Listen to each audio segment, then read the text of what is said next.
I aim to understand how the youth in Kerala envisions their education aspirations that aligns with their available opportunities. Secondly, I would like to identify the primary challenges faced by the youth in Kerala when it comes to accessing high quality education and skill development programs. Thirdly, a short narrative that revolves around the impact of education attainment on the employment prospects and career trajectories of the youth in Tehran. And lastly, I endeavor to propose policy recommendations that will enhance uh, the acumen, education, and employment opportunities for the youth in Kerala, as well as their acumen. Uh, A very warm good evening to the galaxy of intellectuals present here for the 120th session of the GSTS in the continuation of our series of the most exquisite articulations from the best of our speakers. I, Samriddhi Kanpal, currently pursuing MA English from the Department of English, University of Delhi, consider it a heartwarming privilege to welcome you all and extend a heartfelt gratitude to all of you for being a part of this event. 119 Sundays, 119 talks, 119 speakers from 50 plus different locations of our country, 119 plus guests of honor from 80 plus different colleges across the nation, and 119 different ideas. To enhance the research work experience of graduates through the initiative, the Graduate Scholars Talk series has been enthusiastically working since 7th February 2021. This academic initiative has been working exceptionally well and completed 100 talks on 8th of January 2023. This initiative, as mentioned before, was a ray of hope during the exasperating days of the pandemic as it provided a virtual platform for the inquisitive listeners and the inquisitive research scholars to portray their research works in the most authentic and professional ways. Thus, Graduate Scholars Talk series proved to be an academic revolution for the students who wish to continue their scholarly endeavors. The research presentations are mentored by the dedicated team of GSTS and critically assessed by our nation's eminent professors. For today's much anticipated session as well, it is our utmost pleasure to have one of the most distinguished professors as our today's guest of honor. I consider it an overwhelming privilege to introduce you all to Dr. Ranjan Kumar, who is currently serving as an associate professor at Department of History in Swami Shraddhanand College, University of Delhi. And it is a pleasure, sir, to have you as our honorable chief guest for the 120th talk Thank of the you. Graduate Scholars Talk series. And we will be eagerly coming back to you to listen to your insights on the topic once our speaker concludes his presentation. So, proceeding ahead, be it the God's own country or a land of coconut or the stature of the state that is extremely rich with cultural heritage, Kerala is definitely one of the best kept prestige of the Indian subcontinent. And for today's session, we shall dive into the intricacies of this state and shall comprehend a more nuanced analysis of the contemporary state of the youth of Kerala. For the same and enlightening our minds with the same, we shall now hand over the stage to Mr. Sybell, who shall be assisting us with this journey to Kerala. And Mr. Sybell is currently pursuing his master's from the Department of African Studies. So, Mr. Sybell, the stage is all yours, and good luck for your talk. Thank you so much, Samriddhi. So let's start. Esteemed guest of honor, educators, moderators, our most respected and the most admired convener of GSTS, Dr. Manish Kanwal, sir, ladies and gentlemen. Warm greetings, good evening, and thank you everyone for gracing us with your presence today. My name is Sybell. I'm currently enrolled in African Studies. I'm a policy enthusiast. I've served as a consultant and a communications lead for two different IR think tanks in New Delhi. I'm truly honored to have this wonderful opportunity to share this topic of my research, pedagogy and policy in Kerala. I have embarked on a thought provoking exploration that delves into the dreams and possibilities of the youth in Kerala. Specifically, my research focuses on Kerala's pedagogy, the educational aspirations, employment prospects for the youth, the cultural intricacies of Kerala, and the potential for social advancement. Yeah. So, allow me to give you a quite expansive yet relatively short introduction to Kerala. Kerala is the 13th largest Indian state by population, has the highest human development index in the country consistently, has the highest literacy rate in the country, has the highest life expectancy in the country. The Keralites live almost 10 years longer than the average Indian citizen. Kerala is the state with the least poverty in the country. It is the second most urbanized major state in the country. Has has the highest house ownership rates in the country. has the highest media exposure in the country. Economy of Kerala is the eighth largest in the country. So to start with, Malayalam is the language of Kerala. Malayalis or Keralites is the endonym to refer to someone from Kerala. Now, let me tell you where Kerala ranks poorly. Industrial development, ease of doing business. Starting a business in Kerala is not easy. Kerala is a paradise for workers, though, because they have championed labor rights and labor reforms. But it is categorically a nightmare for a business owner or a young entrepreneur. Now we talk about the. Manvi, you could go on with the slides, if you please. Uh, uh, Now we talk about the cultural intricacies of Kerala. Uh, am I audible? Yes, you are. Yes, yeah. Cool, cool, cool. Uh, Temples, we have to talk about temples. We talk about culture. To begin with the institution of temples. Uh, Temples in Kerala are supremely unique. Kerala has successfully preserved many ancient traditions. It's home to the richest temple on the planet, Sri Padmanabha Swami Temple.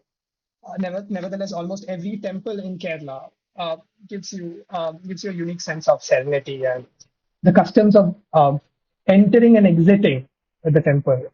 Other traditions are so intriguingly different. One interesting aspect would be in many temples, male devotees are required to remove their shirts as a mark of respect to the deities. Now, I can go on and on about Kalari Fight, the martial arts of Kerala, beautiful snake boat races, adventure one can experience at Nilgiris, the traditional folk arts and dances, Kathakali, Teyyam, Bharatanatyam. But I would like to talk about something that is less cliched or less talked about, like our undying love for football more than cricket. Football is basically a religion in Kerala. It's more popular than cricket. Caste and religion is something that is something that we put in the back burner in Kerala, speaking of religion, at least among the millennial generation, Gen Zs and Gen Alphas. Kerala, cultural aspect that I would like to embark upon would be in how parenthood has affected the economy in Kerala. Kerala has produced 6 billionaires. This is according to the Forbes India richest list. It is worth noting that Kerala is relatively a small population of just over 35 million people. The fact that it has produced so many billionaires is a testament to the state's economic and social progress. Nevertheless, Kerala has and is consistently state that lacks business acumen and a business culture. There is plenty of credit available. But Kerala loves going abroad and working, and Kerala loves its government jobs. Um, um, there's this renowned journal, Economics and Political Weekly, and Indian Journal on Public Administration. In the years 2005 and 2007, respectively, they published studies where Kerala has contributed to the armed forces of the country, and every strata of central government jobs is proportionately larger than the size of its population. This is a testament to that cultural aspect that I mentioned just now. Now, let me quickly dive into the elements of today's topic. Through exploration and analysis, my research endeavors to achieve the following objectives. Firstly, I aim to understand how the youth in Kerala envisions their educational aspirations that aligns with their available opportunities. Secondly, I would like to identify the primary challenges faced by the youth in Kerala when it comes to accessing high quality education and skill development programs. Thirdly, a short narrative that revolves around the impact of education attainment on the employment prospects and career trajectories of the youth in Kerala. We examine factors that contribute to social mobility among the youth in Kerala. That is one more element I would like to touch upon. And lastly, I endeavor to propose policy recommendations that will enhance uh, the acumen, educational and employment opportunities for the youth in Kerala, as well as their acumen. Thereby, I would seek to harness a condition where fostering greater social mobility is an achievable dream in not just Kerala, but in our country. By offering actionable suggestions, we can work towards and together creating an environment that empowers our youth and allows them to flourish. So I'll delve deeper into the research findings and recommendations presented. So let's talk about the youth uh, and some factors. that may impact the alignment with available opportunities. So we look into traditional educational aspirations. Historically, Kerala has had a strong emphasis on education with a high literacy rate and a focus on achieving higher education. Many young individuals aspire to pursue professional courses such as engineering, medicine, law, or management. These aspirations often stem from societal expectations, family values that I talked about earlier, and the perceived status associated with these fields.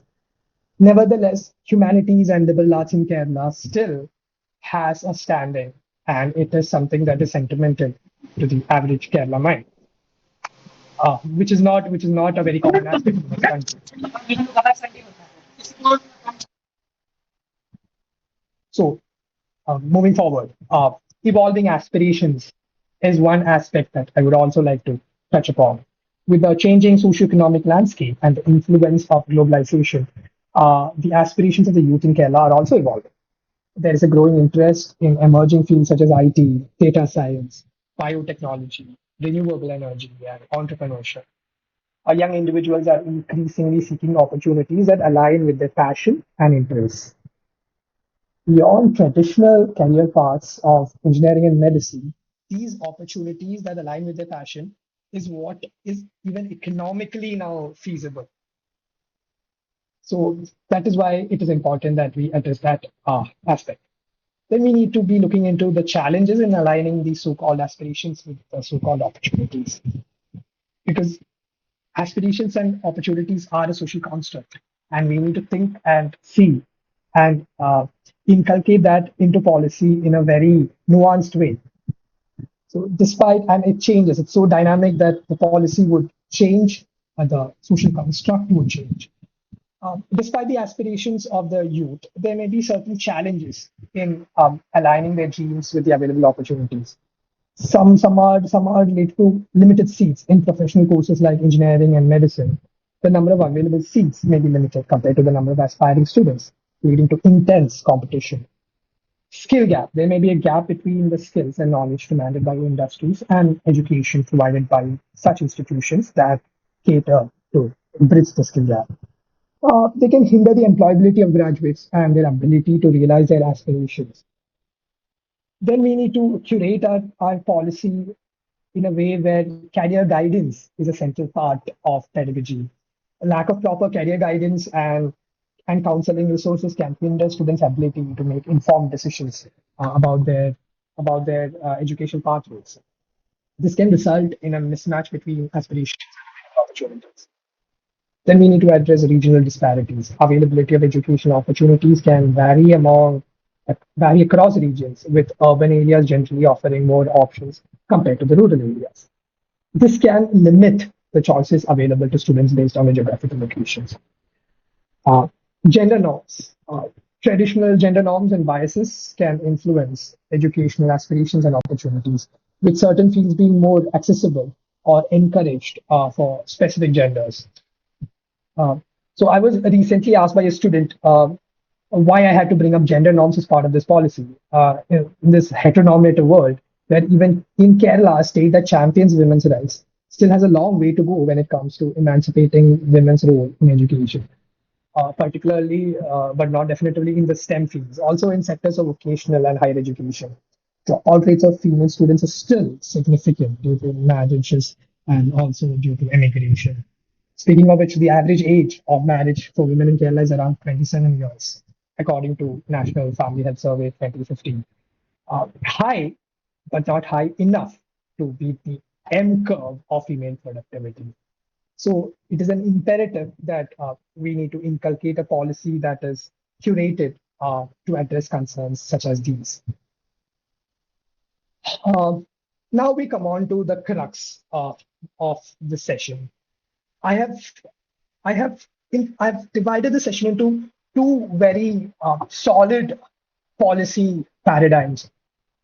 The first policy paradigm would be a silver bullet, that is the crux of the session today, randomized controlled trials.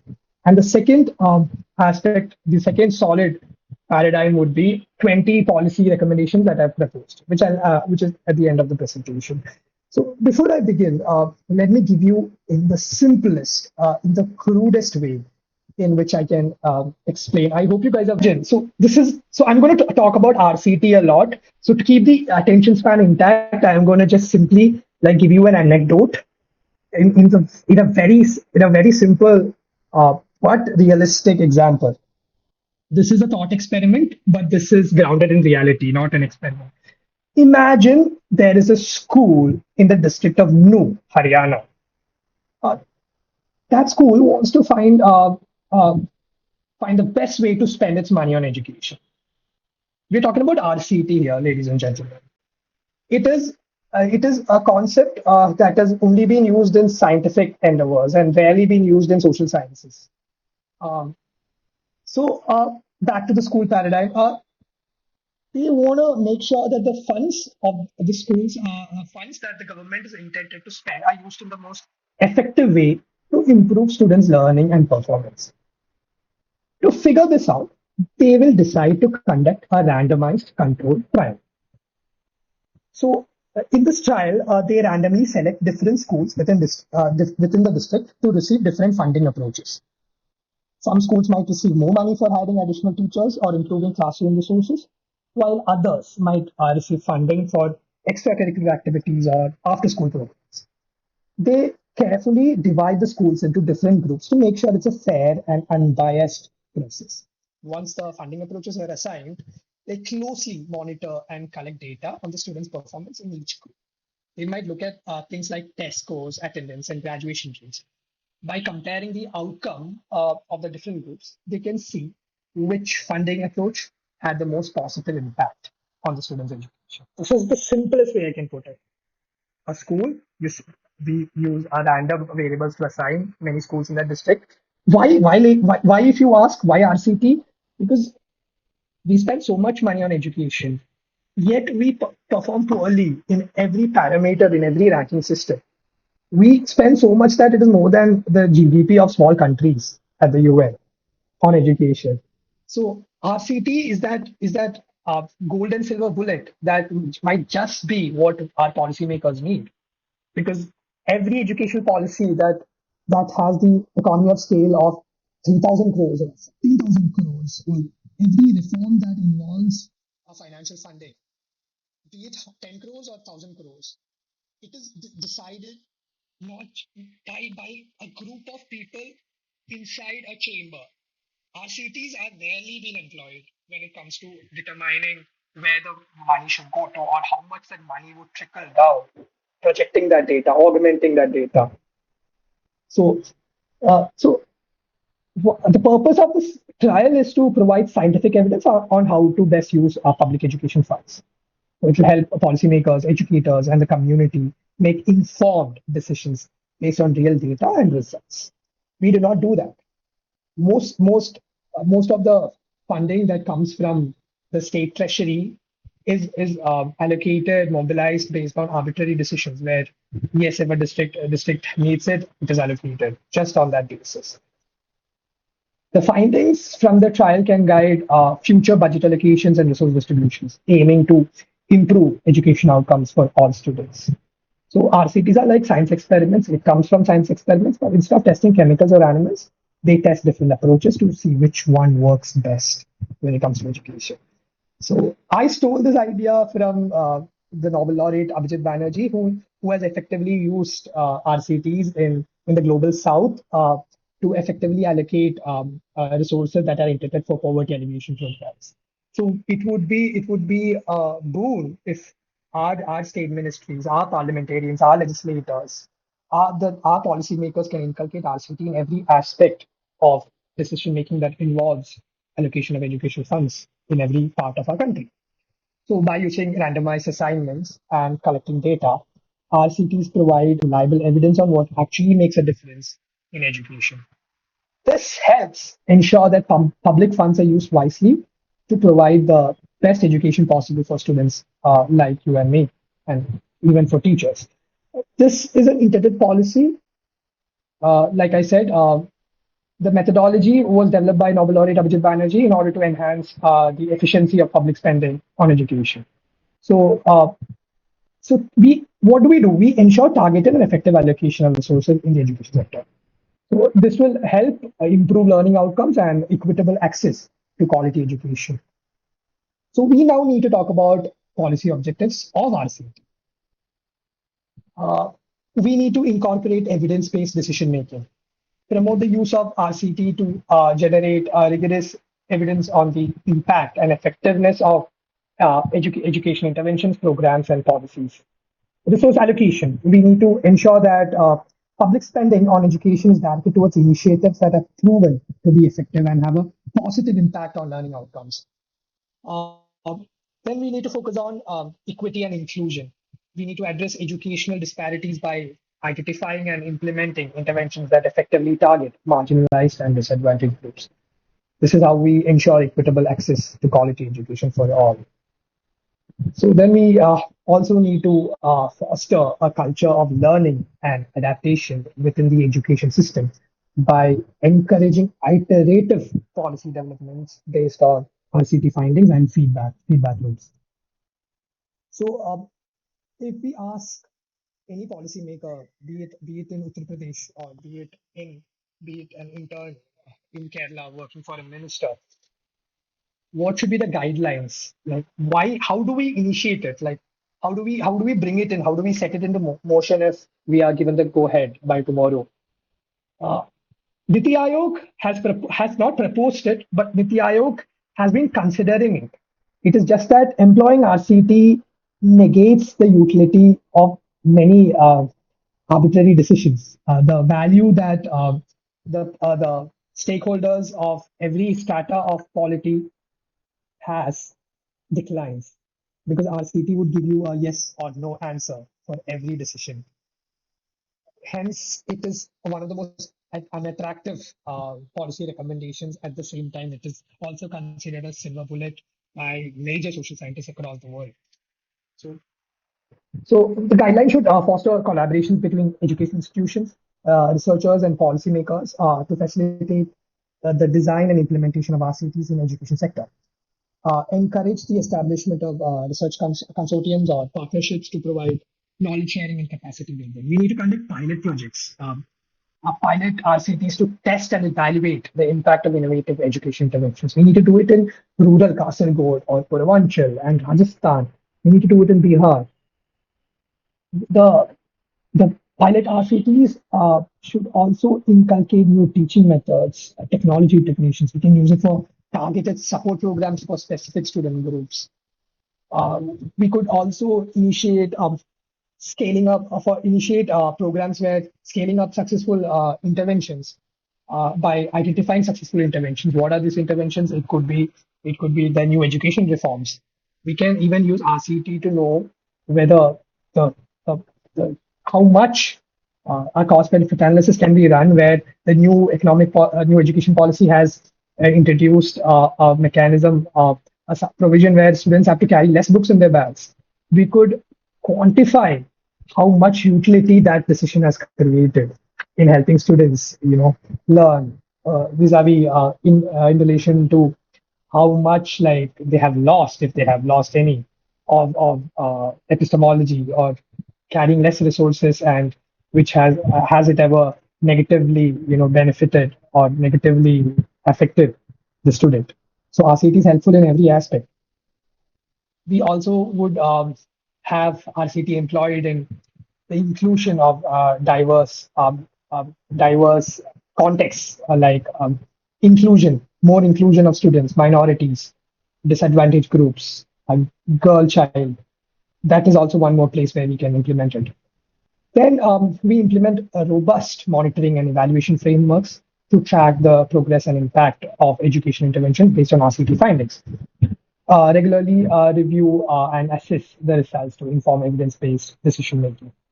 We also need to take these findings to inform policy development and modify existing policies, programs, and practices based on evidence of their effectiveness. Emphasize flexibility and openness to adapt strategies based on emerging evidence. Also, engage. Stakeholder engagement is crucial. We need to engage teachers, administrators, parents, and community members in the design and implementation of RCTs to ensure the relevance and acceptance of intervention as well as to foster a sense of ownership and collaboration.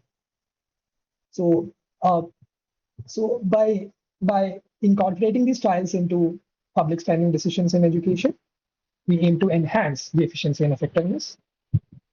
Uh, in conclusion, the research presented today has explored the challenges and opportunities that RCT can bring about. It has shed a light on the evolving aspirations that are beyond traditional career paths in Kerala. Let me quickly finish how gender norms and regional disparities have also been discussed as influential factors. So the proposed policy recommendation of incorporating RCT education spending decisions, aiming to improve resource allocation and learning outcome. By using evidence-based decision making, we can create a more efficient and effective education system that empowers the youth and fosters social advancement in Kerala and for the rest of the country. That would be all. Thank you very much. Thank you, sir. So, Mr. Sybell, that was such a well researched and a knowledge oriented session from your end. And congratulations to you for presenting on such a crucial topic, which is undoubtedly, Kerala is something which is is an inevitable and one of the most crucial states of our country. And you brought truly the different insights about the condition of youth of the state and illuminated us with the same. So, congratulations again, and we shall now move forward to the next segment of the talk where you are requested to answer a few of the queries from the listeners. So, I'll just get back to you with the queries. Okay, so the first question is by Miss Manvi Saraswat, and she is asking, ki, how do you think can we refrain the issue of brain drain that is currently visible in the youth of Kerala? Right. So there is see, we have tried a lot of things in Kerala to stop it. It hasn't been. It is a slippery slope. Every time we pump money into startup villages in Kerala, where we make sure the young entrepreneurs from Bangalore or Chennai or Kochi comes into the smart parks that we have set up, the IT villages that we have set up in Kerala. They do not really come because they know that bureaucratic intransigence and red tape is a constant malady in Kerala. Kerala is developed, but Kerala is not business savvy. How do we initiate it? So this is going to be a very unconventional way, but this is something that a very renowned economist from IIT Delhi has proposed. He's right now in Harvard. He's pursuing his postdoctorate from Harvard University. Uh, his name is Dr. Jane Jose Thomas. He just had two lines. Propose policies not for bringing the expats back, but for ease of doing this but for enhancing ease of doing business index. Kerala's rank. Make every red tape go away. Make even license rats still exist in Kerala. To own a gun in Kerala, you need 42 documents.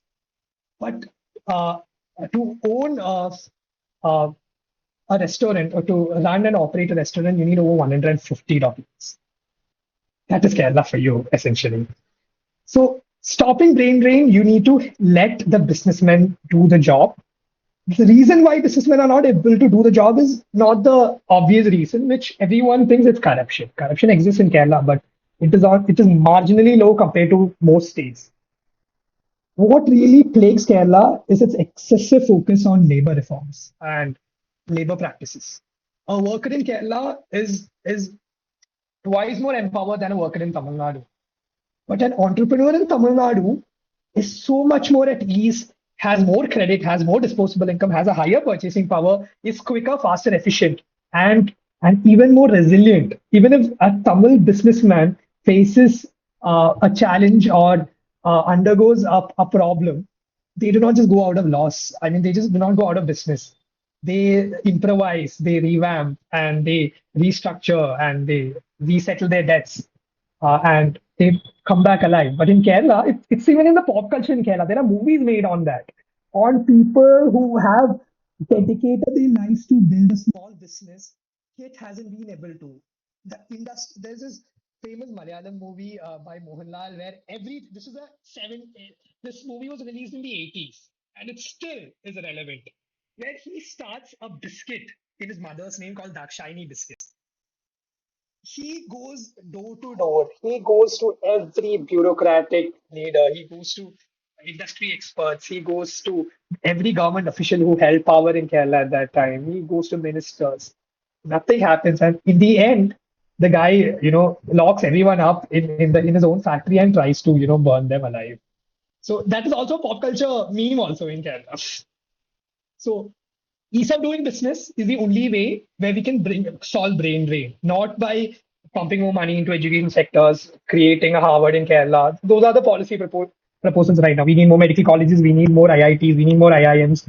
So that is not going to help, according to many of the economists in Kerala, because even if that helps, that would not help us equate with what is available in Japan or the Middle East. Qatar gives so much scholarships to Kerala; it's unparalleled. Going to UK in Kerala is pretty much the middle class status quo now. It hasn't changed. It's only increasing. Canada and UK is where all Malayalis go to. All Malayali students go to. Half of my own family is settled in Scotland, so you would understand how brain policies to tackle brain drain isn't isn't the apparent ostensible policies that you need to create. Ease of doing should be improved. At the same time, labor rights must be conserved. Also, the environment needs to be protected. If Kerala, this even applies for India, even Punjab, if we can only focus on economic growth and ease of doing business, every other problem in this country will be solved. Every other problem that is not even remotely related to economic growth will be solved through positive externalities. If I'll just quickly say, there are millions of women in this country today who uses sand and carpentry shavings as sanitary napkins in this country. I am telling you, increase ease of doing business, even that will be solved. You do not need a separate support program or a targeted program to enhance menstrual health for it. Only if we can focus on that simple aspect where businessmen are allowed, to, the government should only have a regulatory role. This is the neoliberal capitalist dream, right? The next question is by Mr. Saurabh Singh. So he's asking, can you like briefly, tell how far socialism has had a role in Kerala's development? Oh, immensely, immensely. Even uh, there is this I don't know if it's humor, but even the ABVP in Kerala is a bit socialist, is what they say. Because socialism is unlike communism, socialism is deeply entrenched in the Malayali mind. Uh, it is not an abhorrence for capitalism, because communism in Kerala is pretty capitalist. If it isn't, no, it Marx would roll in his grave if we see how our communist policymakers access funding in our state. So, socialist policies are entrenched. Land reforms in the 60s, initiated by K.S. Gauri Amma, who was a minister in one of the third communist government, has made sure that the resources are equitably, spread out. That is why Kerala is a middle class state. It is the most middle class state you can ever find in this country. Kerala is not rich. Kerala does not have skyscrapers. But you know what Kerala doesn't have? Jugis. Kerala does not have poverty. You go to the poorest village, according to Niti Aayog, Kasargod. You go to that police station in Kasargod or Wayanad or tribal Idiki. You go to that police station. They're called Janamaitri police station. You would get served tea, regardless of whether you're a complainant or an accused. That is the standard operating procedure for cops there. And no matter what your caste, creed, your religion, no matter who you are, an FIR will be filed. In fact, they love filing FIRs. I hope I was able to put some Yes, clarity. yes, sure, Mr. Sybell. You did answer all the questions greatly, and because of the lack of time, we won't be able to address the other questions from our enthusiastic listeners. But there is one question from our platform. So, tell us about how has your journey been with this platform, and how has your research experience been as a part of GSTS 120. So, yeah. So, Samriddhi, you are wholesome. Manvi was wholesome. Everyone, Manisar is the best. So let me tell you something. It was apparently the easiest talk session I've ever done. you guys were like very sweet to me. You guys were very encouraging. Only gave me constructive criticism. Only fostered so that I become more efficient, more fact oriented. More inculcating more critical thinking skills into my presentation. So I am in love, and I would love to do it again. Now, I would like to call again our chief guest, Dr. Ranjan, to please come up and provide us with with his valuable insights and suggestions over the talk, topic, and the entire event as a whole. So, sir, over to you. Thank you.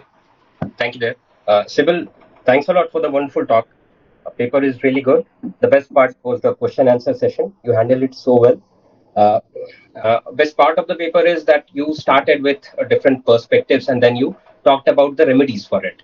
Now, specifically regarding education system, we also think a lot about migration.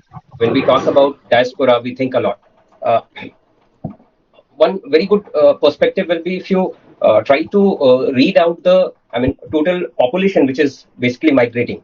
When we talk about South Indian students, the specific migration that we find is it is in field of dentistry field. Is it in medical field? The maximum migration that we see, it's in So, dentistry field. medical and commerce, sir. Medical and commerce. You must have seen the data. Okay, now in the paper, what I can evaluate is initially you took up a number of things. You talked about education and analysis of current trends. You talked about current education scenario. You also talked about temple system, and then sanitary, custom, traditional, uniqueness. You talked about sports too, caste system, parentalhood, and how it affects the economy and all. Then you came to the perspective of youth, primary challenges, employment practices, policy recommendations for the employment enhancement, and you talked about social mobility. Furthermore, you discussed evolving aspirations, then challenges in the aspirations, lack of career guidance, regional disparity, gender norms. Policy recommendation was the very interesting portion that you included, where you talked about a randomized controlled trial, funding and investment at school level, evidence-based resource allocation, equity and inclusion, culture and learning, and alternative arrangements. When I see the data specifically regarding this, the articles that are basically written on this perspective, I feel that the pay process is much more responsible for the kind of migration that has. I mean, students go abroad and they come back. This is the data that we get. Kerala had a very different kind of setup earlier. And when I mean the route was open to the European countries and all. I mean at that time also people were very conservative toward their land and practices. Later on, only this kind of migration started, and the maximum population that we find in diaspora, though the people who go for education purpose and all, the maximum population that we find is of Kerala. The data that I saw in 2016, 15,000 or 16,000 students going outside were from Kerala. Out of 1,50,000 going out from India, 16 to 20,000 was the data which was related to Malayalis. This is this that I saw, and the reason behind it that I saw was more related to the package system that they get in their region. And it has been emphasized that looking into the education system, the percentage of responsibility on the education system is less in comparison to the kind of payment that should be done to them, that should be given to them, that should be offered to them. So my understanding in this field will be that we must read it from the point of view of how much migration from which particular I mean sector, and what kind of people, what social strata of migration is there, what kind of social strata is there from where people are migrating and all, and what is the main reason behind this kind of migration. That should also be taken care of, because the assumption that is there is more related to the policy implementation, not specifically related to the education system. Rather, it is on the kind of investment that is done for the in the process of payment.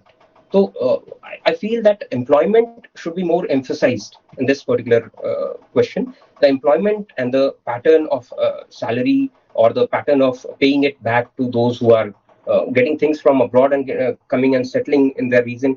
If that will change, maybe the kind of development or the enhancement that you are desiring, that can be achieved. Well, this is my submission on this, and it is a wonderful paper, and I feel that you have taken things so carefully. You talked about Niti Aayog, you talked about pilot projects and all, for which is for the better result, new teaching methods, identifying success inventions and all. This is definitely a very good approach toward the problem that we are dealing over here. But the next portion is also very important. That should also be given ample space in this writing. This is my submission on this. Couldn't agree with you more, sir.